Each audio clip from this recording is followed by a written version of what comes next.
Hello everyone. Exercise number 9.2, question number 9. ನೋಡಿ ಏನು ಕೊಟ್ಟಿದ್ದಾರೆ. Shazli took a wire of length 44 centimeter and bent into the shape of a circle. Find the radius of the circle. Also find its area. If the same wire bent into the shape of a square, what will be the length of each of its side? Which figure encloses more area, the circle or square ಅಂತ ಕೇಳಿದ್ದಾರೆ. Okay, ಈಗ ಅವರು wire ತಗೊಂಡಿದ್ದಾಳೆ, 44 ಸೆಂಟಿಮೀಟರ್ದು wire ತಗೊಂಡಿದ್ದಾಳೆ. ಅದನ್ನ ಯಾವ shape ಅಲ್ಲಿ bend ಮಾಡಿದ್ದಾಳೆ? Circle shape ಅಲ್ಲಿ bend ಮಾಡಿದ್ದಾಳಂತೆ. So ಅದ್ರದ್ದು ರೇಡಿಯಸ್ ಫೈಂಡ್ ಔಟ್ ಮಾಡಕ್ ಹೇಳಿದ್ದಾರೆ ಅಂಡ್ ಆಲ್ಸೋ ಏರಿಯಾ ಅಂತ ಹೇಳಿದ್ದಾರೆ. ಓಕೆ, ಆಮೇಲೆ ನೆಕ್ಸ್ಟ್ ಕ್ವಶನ್ ಏನ್ ಕೇಳಿದ್ದಾರೆ, ಅದೇ ವೈರ್ನ ಸ್ಕ್ವೇರ್ ಶೇಪ್ ಅಲ್ಲಿ ಬೆಂಡ್ ಮಾಡಿದ್ರೆ ಅದರದ್ದು ಲೆಂತ್ ಕೇಳಿದ್ದಾರೆ. What will be the length of it's side ಅಂತ ಕೇಳಿದ್ದಾರೆ. ಓಕೆ, ಹಂಗೆ ಏನ್ ಕೇಳಿದರೆ ಯಾವುದು ಫಿಗರ್ದು ಮೋರ್ ಏರಿಯಾ, ಸರ್ಕಲ್ದಾಗುತ್ತಾ ಸ್ಕ್ವೇರ್ದಾಗುತ್ತಾ ಅಂತ ಕೇಳಿದ್ದಾರೆ. ನೋಡೋಣ ಈಗ 44 ಸೆಂಟಿಮೀಟರ್ ವೈರ್ ಲೆಂತ್ ಕೊಟ್ಟಿದ್ದಾರೆ. ಅದನ್ನ ಸರ್ಕಲ್ ಶೇಪ್ ಅಲ್ಲಿ ಬೆಂಡ್ ಮಾಡಿದಾಳೆ. ಸರ್ಕಲ್ ಶೇಪ್ ಅಲ್ಲಿ ಬೆಂಡ್ ಮಾಡಿದ್ರೆ ನೋಡ್ರಿ, ಈ ತರ ಸರ್ಕಲ್ ಶೇಪ್ ಅಲ್ಲಿ ಬೆಂಡ್ ಮಾಡಿದಾಳೆ. ಸೊ ನಾವೇನ್ ಮಾಡ್ಬೋದು, ಈಗ ಇದು ಸರ್ಕಂಫರೆನ್ಸ್ ಅಂತ ನಮ್ಗೆ ಸಿಕ್ತು ಅಲ್ವಾ? ಸರ್ಕಂಫರೆನ್ಸ್ ಆಯ್ತು. ಅದು ಫಾರ್ಮುಲಾ ಏನಿದೆ, 2πr ಅಂತ ಇದೆ. ಸೊ ನಮ್ಗೆ ಏನ್ ಕೊಟ್ಟಿದ್ದಾರೆ, ಸರ್ಕಂಫರೆನ್ಸ್ 44 ಅಂತ ಕೊಟ್ಟಿದ್ದಾರೆ. 44 ಸೆಂಟಿಮೀಟರ್ ಅಂತ ಕೊಟ್ಟಿದ್ದಾರಲ್ವಾ, ಬರಿಬೇಕು. 2 ಇಂಟು ಪೈ ಅಂದ್ರೆ 22/7 ಆರ್ ಫೈಂಡ್ ಔಟ್ ಮಾಡಬೇಕು. ಈಗ 44 ಇಂಟು 7, ಈ ಕಡೆದು ಇಲ್ಲಿ ತಗೊಳ್ಳೋಣ. 2 ಇಂಟು 22 ಇಂಟು ಆರ್.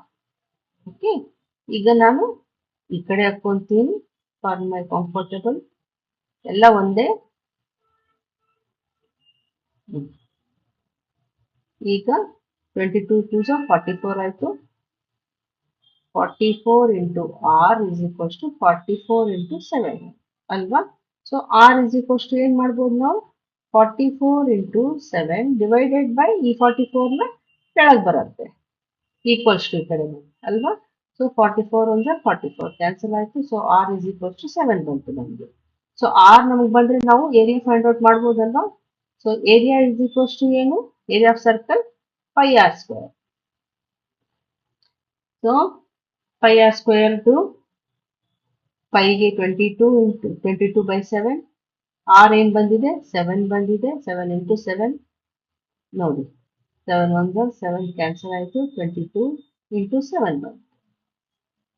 ಮಲ್ಟಿಪ್ಲೈ ಮಾಡಿದ್ರೆ 7 2 14, 1 carries again. 7 2 14 plus 1 154. So 154 centimetre square is the area of circle. Area of the circle ನಮ್ಗೆ 154 ಸೆಂಟಿಮೀಟರ್ ಸ್ಕ್ವೇರ್ ಬಂತು. ಈಗ ಇನ್ನೊಂದು ಕ್ವಶನ್ ಏನ್ ಕೇಳಿದ್ದಾರೆ, ಅದೇ ವೈರ್ನ ಸ್ಕ್ವೇರ್ ತರ ಬೆಂಡ್ ಮಾಡಿದ್ದಾರೆ. ನೋಡ್ರಿ, ಈ ತರ ಸ್ಕ್ವೇರ್ ತರ ಬೆಂಡ್ ಮಾಡಿದರೆ, ಬೆಂಡ್ ಮಾಡಿದ್ಮೇಲೆ ಈ ಸೈಡ್ ಎಷ್ಟು ಅಂತ ಕೇಳಿದ್ದಾರೆ.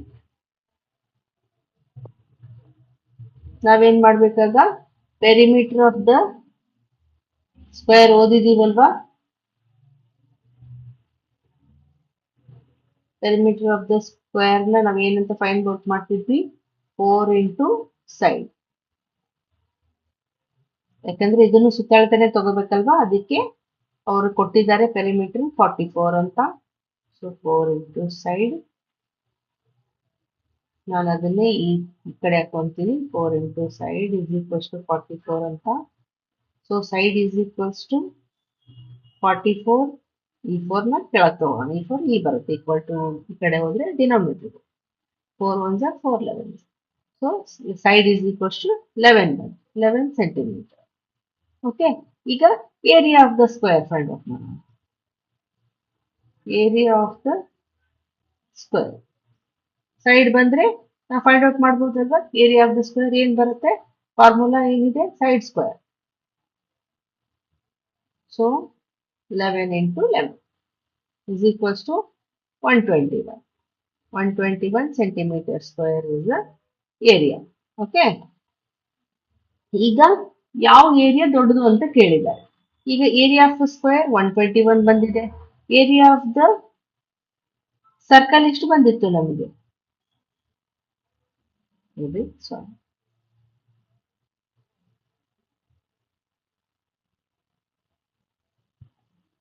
154 ಬಂದಿತ್ತಲ್ವಾ? 154 ಸೆಂಟಿಮೀಟರ್ ಸ್ಕ್ವೇರ್. ಇಲ್ಲಿ ನೋಡ್ರಿ, ಯಾವ ನಂಬರ್ ದೊಡ್ಡದು ಇದರಲ್ಲಿ? 154 ದೊಡ್ಡದಲ್ವಾ? 154 ದೊಡ್ಡದಾಗುತ್ತೆ. ಸೊ ನಾವೇನ್ ಬರಿಬಹುದು? Area of the circle encloses more area ಅಂತ ನಾವು ಬರೀಬೇಕು. Encloses more area. ಓಕೆ, ಈಗ ನೆಕ್ಸ್ಟ್